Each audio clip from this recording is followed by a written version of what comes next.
and welcome to the TPM podcast with your host, Mario Girard.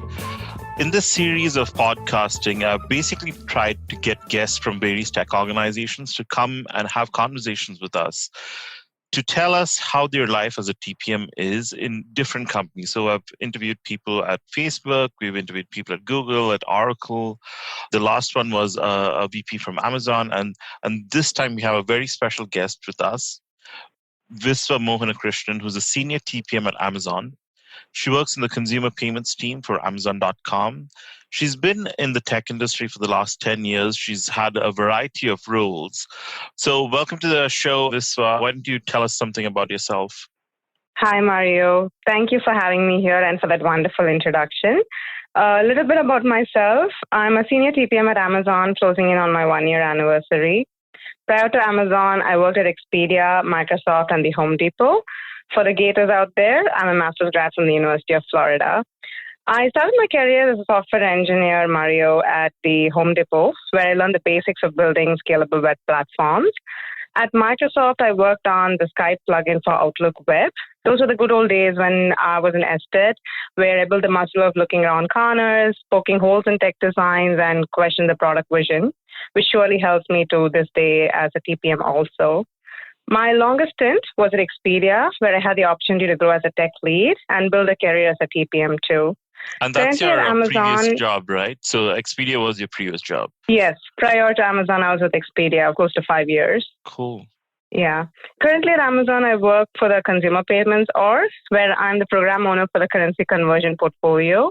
And I think we'll be talking about it at length today. Cool. So some things which I wanted to tell all our listeners. Visva and I are going to be talking at length about what her first year at Amazon, what the journey looks like. And it's definitely going to have a lot of components which are definitely specific to Amazon. But as you listen to this, understand that most tech companies generally work on the same principles. And her experience, as she talks through it, is going to be very, very similar to any experience you'd have in any tech company when you're starting as a TPM in a large tech company. Is going to be very, very similar. So, Visva, why don't I get it started off asking a very fundamental question. How is Amazon different from other places you worked at? Excellent question, Mario. This is common information, yet it took me by surprise. The first thing I noticed when I started on day one at Amazon is the sheer scale of the company as a retailer and a technology giant. I have been, and till date, I'm still amazed at the size of the programs, the number of touch points, dependencies, the variety of stakeholders you work with. Also, a key point to note is the impressive fact, the quality and speed of delivery achieved at Amazon, which continues to set the trend across the industry, tech industry, and continues to raise the bar at scale. And as I said earlier, till date, I'm amazed at how we operate. Yeah, I think a lot of people who aren't really part of the tech industry fail to understand how agile the tech industry is. I worked at organizations, in my current organization even, right, where we have like multiple thousands of people strong. But if you need something to be done across, say, 100 different teams, you could possibly orchestrate something like that and get something out in 2 weeks, maybe even 3 weeks, right? How nimble tech organizations are and how quickly they're able to react is seriously impressive. And though we learn Agile from Scrum and all those things, this is one of the true fundamental areas where tech organizations, I think, really, really excel at. What do you think? Certainly, Mario. Yeah, certainly. We will be talking about the leadership principles with time, but one of the interesting conversations I had with my colleagues talks about how the leadership principles are framed to highlight the Agile Manifesto, how we empower ourselves to function fast, and how we could use these as guidelines to enable us to get there at a faster pace, making the right decisions. I don't want to give away too much about what's coming later in the podcast as yet, but just a note on your point. Yep. So moving on, we spoke a little bit about Amazon. How is the TPM role at Amazon different to other places you worked at in the past? Because you worked at Microsoft, you worked at Expedia, you worked at many other companies, and you've spoken to a lot of other people. How do you think it's different at Amazon in particular? Amazon, as I said earlier, Mario, paved the path for TPMing as a discipline across the tech industry. And many companies, as far as I know, adopt best practices from Amazon, such as correction of error is a concept which has permeated the tech industry. And I believe Amazon is one of the trendsetters in that aspect. Likewise, even in the TPMing discipline, there are many skill sets which Amazon empowers people to learn and then spreads it across the industry. What's unique, though, is I circle back to the scale factor. When one is running programs that spans across multiple organizations with multiple stakeholders, we need to ensure the teams are aligned on the goals, the roadmap, and the communication is to be crystal clear. These large-scale programs absolutely need to be broken down into smaller, achievable milestones. And among all this method to the madness, the voice of the customer continues to echo, should continue to echo from inception through delivery and even after. So in that aspect, in my opinion, Amazon is a great school of learning by doing, even for seasoned TPMs. It is a space where you embrace the day one culture and continue to do it on a day-to-day basis. Yeah, you spoke a little bit about a couple of different things. Yeah, we spoke about scale, right? Would you be able to give us what is the scale factor? When you say running programs which are at scale, how big is this approximately? Just give us some general understanding. So certainly. So easily more than 100 million customers as far as I know. And let's say there's a button on the page. You can easily implement it. But imagine that button is going to be clicked by 2 billion people at any given point in time. Then you need to think of the scale at which your page should perform. So that is what I mean by scale when I talk about how you work across multiple organizations for dependencies and the performance. Yeah, I think thanks, Visva. That was fantastic. That was a great example. And I think to add to what Visva was saying, right, the sheer magnitude of the number of people who touch a change that you will be responsible for is so high. And when that is the case, it's almost impossible to foresee all the problems that might come. But that's the role of the TPM, right? You're working with a multitude of teams for a small program, like even changing a picture, and the impact is really, really large. So it's really, the scale factor cannot be kind of overstated. And then, Visva, you also spoke about the day one culture. Can you, for the people who don't know, can you elaborate a little bit more on the Amazon's day one culture? Certainly. So the day one philosophy is unique to Amazon. The philosophy empowers one to focus on the results and less on the process. When you imagine a company of this size functioning efficiently, sometimes people may tend to focus on the process and forget the end point, the goal, which is providing customer value. So the day one philosophy makes sure we do not get into that state. Day two is stasis, according to our philosophy. So we want to continuously reinvent ourselves and think about the future and make sure we service our customers. It is a mindset that empowers you to have a high degree of ownership, to stay curious and be scrappy and fast. And you also want to own an experimentation mindset where you embrace the new trends and exercise high velocity decision making, which enables teams to move fast. Well, that was a little packed, but I get the idea that that you're fundamentally trying to say that this is our first year when innovations is just fresh. Even if you've innovated for the last 100 days or 10 years, let's take a step back and say every day we're going to continue to deliver that kind of a value to our customers. And it's day one. We're just beginning our journey. Fundamentally, I think that's something to how the day one culture is, right? Did I paraphrase it reasonably accurately? You said it in the best possible way. Yes, Mario, that's true. Cool. As we were talking about Amazon, the culture, let's also talk about the leadership principles, right? There are 14 leadership principles, I believe. And the unique thing about what I hear from people is that the leadership principles are so embodied and are part of the decision-making framework for every small and big decision. And that it's so part of the culture, unlike in most organizations where you have leadership principles or guiding principles, which are not used often enough or just a poster on the wall. At Amazon, it's a very ingrained belief that every decision or every person is guided by the leadership principles. So why don't you take us through some of the leadership principles? Certainly, Mario. You said some of those things. There are indeed 14 leadership principles. The way I see it, these leadership principles act as a guiding path and a fabric that binds us all together. In fact, sometimes I consider them as life principles, which can be even applied outside of work. I'll give an example. My manager recently shared a funny anecdote and examples of how her son disagrees to eat a vegetable, but after reasonable negotiation, commits to having it. Likewise, I can draw examples from my personal life where I exercise bias for action to go ahead and book that travel right after COVID completes, of course, and exercise frugality in multiple facets of life. I believe these leadership principles are set in a way to empower us to make decisions, effective decisions.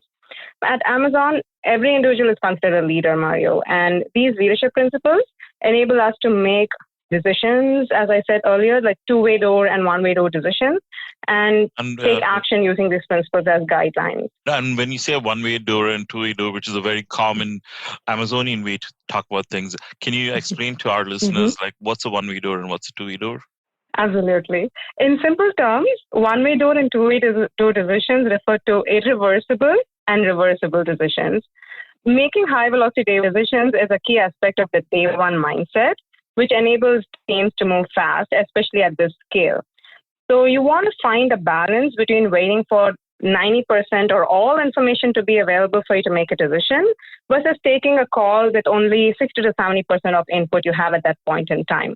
This helps Amazonians to continue to innovate and retain that experimental mindset where it enables you to move fast and pull back if you think you've run into a situation or a scenario which is not as effective as you expected it to be.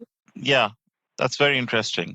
Like, I feel that at certain organizations, when I work in a more waterfall methodology, like ages ago, sometimes there's this analysis paralysis phase where you're just waiting to collect information. That might take you like 6 months to just collect information for you to start your program. You're waiting for all the work breakdown structure to happen. You're waiting for the estimates to come in. And sometimes you probably don't need to do that if it's a two-way door, because your decision can always be reversed if you make that decision to go ahead right now. If it's a one-way door, it's probably going to take you more effort to correct, because the time and the energy your team are going to spend in correcting that mistake is going to get longer. Is that an accurate paraphrase of what you said? Yes, Mario. I'll give you another example, which also ties the decision-making process back to the leadership principles. During my onboarding, one of the core leadership principles to focus on was earning trust with my stakeholders. This was my primary goal, and this enabled me to determine my onboarding roadmap and the way I operate to set myself up for success, such as connecting with the team, listening to their experiences, identifying gaps, and figuring out areas where I could generally add value as a TPM. Whenever I came across an opportunity or a challenge, prioritizing this leadership principle enabled me to make my decisions. And that helped me through my onboarding process, making my decision-making process as much simple as possible. In addition to it, I also truly believe the leadership principle for earning trust is a completely important one for TPMs, but just by virtue of the job, because you work with multiple stakeholders. But holding on to that leadership principle and using the decision-making toolkit was very effective. Got it. So yeah, earning trust, I think even when you think about your first 90 days, right? Earning trust is a very, very core component of any TPM's initial journey. Yeah, that's a very, very interesting point. Are there other leadership principles you'd like to touch upon?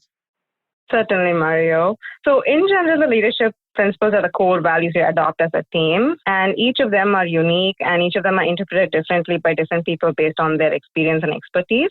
However, cumulatively, they are set in place for delivering value to customer as a key result. Of these, my favorites are earning trust, ownership, and bias for action. I think delivering results is an inherent part of the job from my perspective. However, that's once again, my take on it. Let me give you an example why ownership, in my opinion, is a key leadership principle and inherently it partners with all the other 13 of them. Let's say I take ownership of a program. I would like for it to succeed, which inherently makes me obsessed with my customer. I need to have good judgment to make the right decisions. I need to earn trust with my partners. I will hire and develop the best teams to execute on that program and think about the big picture and vision of the product. So if you see where I'm going with this, all these leadership principles are actually interrelated with each other. They are designed to complement each other and elicit critical thinking.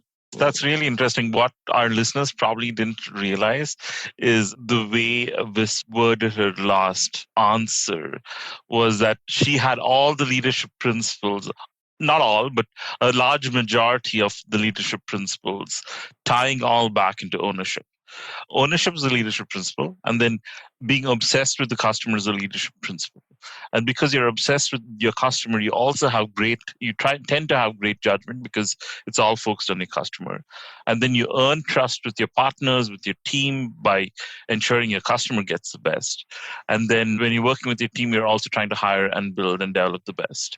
So in her opinion, she's like, if you take on ownership, and ownership is your cornerstone of your leadership principle, everything else kind of falls into place. And I think Visva also mentioned this earlier on when we started our conversation. These are very much life guiding principles, right? And I think every individual picks upon like one or two principles which they love dearly, and everything else kind of fits in together as a puzzle, and everybody draws different aspects of each leadership principle.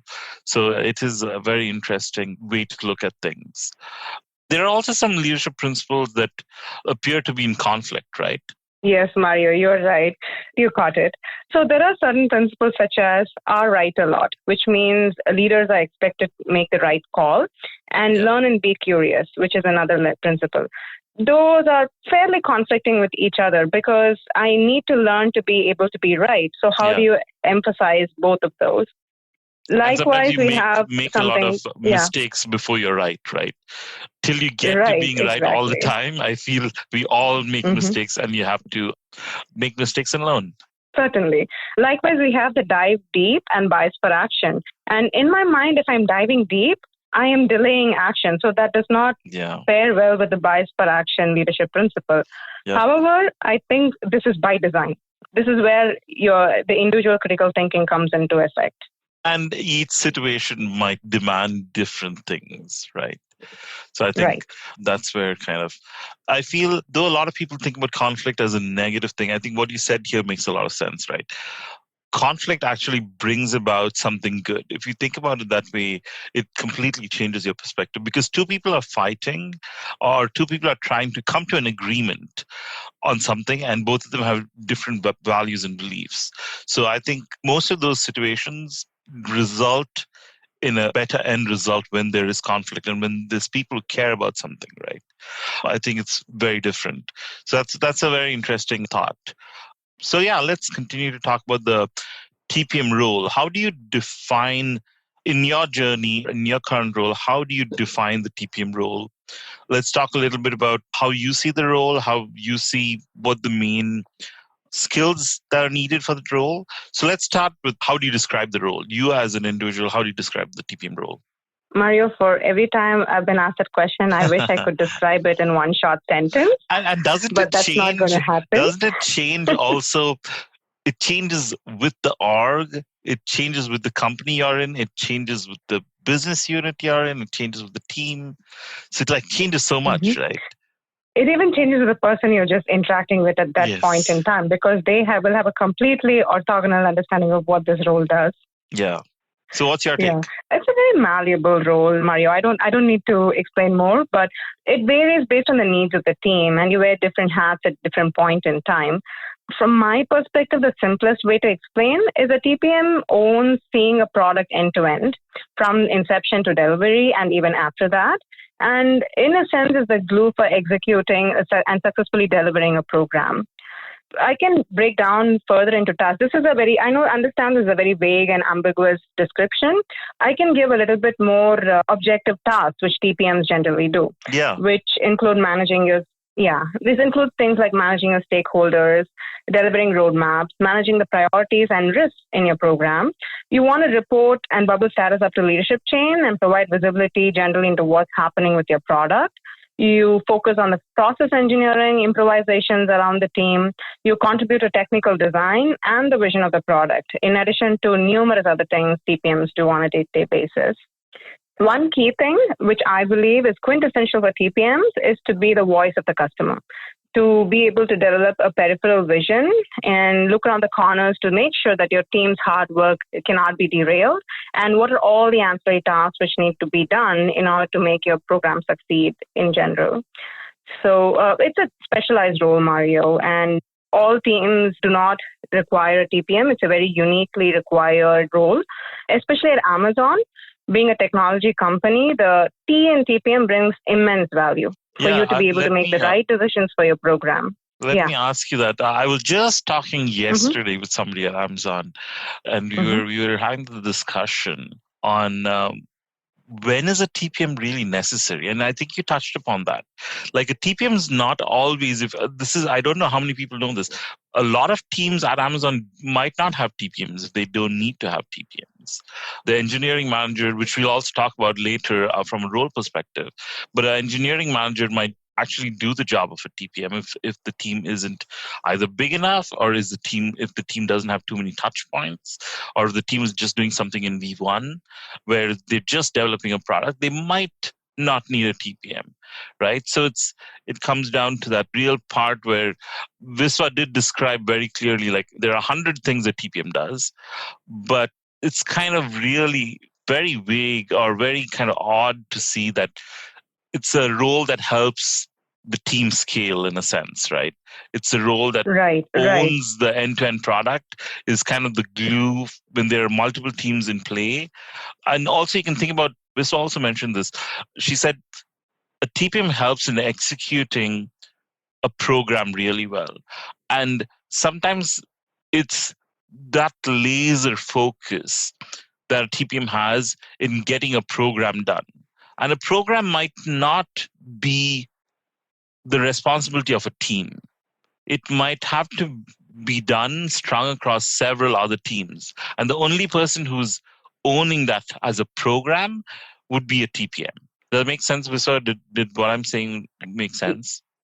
Yes, Mario, you are right. When it comes to programs or products which are very limited or have scope which is within internal teams, an engineering manager predominantly can take care of some of the TPM skill sets. However, when it comes to programs which span across multiple touch points, multiple different teams, you have innumerable dependencies to manage. You want to align on their roadmap. You want to engage with those teams. You want to bring some structure to the chaotic project management which happens over there. Also make sure that the technical aspects of things, like for example, you might be working with 3 or 4 different teams who have different versions coming up in the next year. And you probably are working on the current version. So you need to now manage the risk for your team. You want to understand that, hey, next year their version is going to change, the technology version is going to change. So how do I account for that today in my current program roadmap? So these are the kind of futuristic thinking which a TPM should exercise. And TPMs that's the reason why it's a specialized role, because these are very abstract. What I'm telling you now is abstract, and it is not prescriptive at all, and it is not always going to happen. But these are things to anticipate for, and that is where a TPM plays an excellent role and sits in the middle of the tech, the business, the non-tech stakeholders, and pulls them all together and moves the program forward. And sometimes, it's fantastic, like how you encapsulate the whole thing.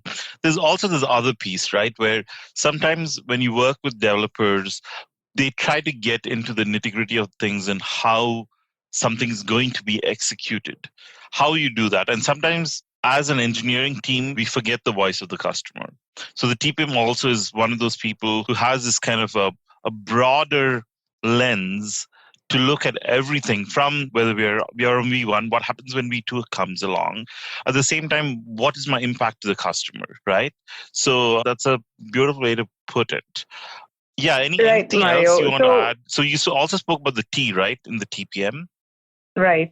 How important is the T in your opinion, and how do you classify whether somebody's technical enough for a TPM? I think I ask all the people I've ever done a podcast with because you get a variety of answers on this.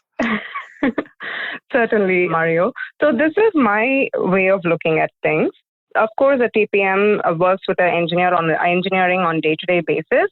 When we run into engineering roadblocks, a TPM should be positioned enough and have the aptitude to be able to foresee the repercussions of that particular issue or the design decision which is being made. In addition to the technical aptitude, the TPM, that is why they are sitting with the business too, because you need to have an idea of what is the future roadmap for the product so that you make sure your engineering is not designing something which cuts them into the corner without having the ability to expand into a future version or a future roadmap for that product. As you said, I think I'm going to quote Ethan Evans over here. Engineers are infamously or famously optimistic. So they focus on, let's say I ask my engineers to build a phone, they're going to immediately jump on it, get the chips, get the product, start coding the software, and focus on delivering the phone. But what they fail to see is all the other aspects. Am I meeting the regulatory conditions for this phone? How will it behave when it's thrown into fire? Is it going to be child-proof, or do I need to inculcate something which requires child safety? So these are a lot of things which are in the periphery of writing code and periphery of implementing a product. From my perspective, the TPM works with the product manager, the marketing, the sales, like a lot of tech and non-tech people to bring all these ideas to the table and cohesively make it into a program plan and works on executing it. So at this point, when my engineering team comes up with a design... Can I stop you? I don't know how many people realize that Visva said, quoting Ethan Evans, but Ethan Evans was my previous podcast interview, which I did. I think you spoke about the phone and how an engineer would go and build it. I think Ethan also mentions this in his podcast where TPM is being generally curious. And if you aren't curious, you would not do all the things Visva just spoke about. Like, what is going to happen if you throw it into fire? What are the regulatory requirements? Nobody's going to tell the TPM to go do all these things. A TPM putting on his customer hat needs to think, what are all the things I need to do which I'm not doing? And that's his bread and butter, right? And you really, really need to think from that perspective as a TPM. It's not just, that's being customer obsessed. The first and the most important point, according to Visva, on the leadership principles, right? Where you're talking about being customer obsessed, that is being customer obsessed. What do you think, Visva? Yeah, spot on, Mario. And I think these are also thought processes which TPMs accumulate as and when they go through multiple product development. Yep. Certainly when someone is just coming into a TPMing world, may not have the exposure. But very quickly they will learn these things because that's when they realize the responsibility and importance of thinking from the customer's perspective and bringing it to the table every day at work and with everyone you interact with. Yeah, and then sometimes when you bring about these questions, like even the regulatory one which you mentioned, I think it's a phenomenal example when you're building a phone, right? Maybe halfway through your program, you realize that there's an external factor that could jeopardize your entire program. The question is, how quickly can you bring it to somebody's attention and how quickly can you understand what the implications are, right? And sometimes that's a very scary road to go down on as an individual, as a person, as a human being. But that's what TPMs need to do. They need to have the guts to look danger in the eye sometimes and go on that journey to figure out what the implications of those things are. And those are things which people don't talk about.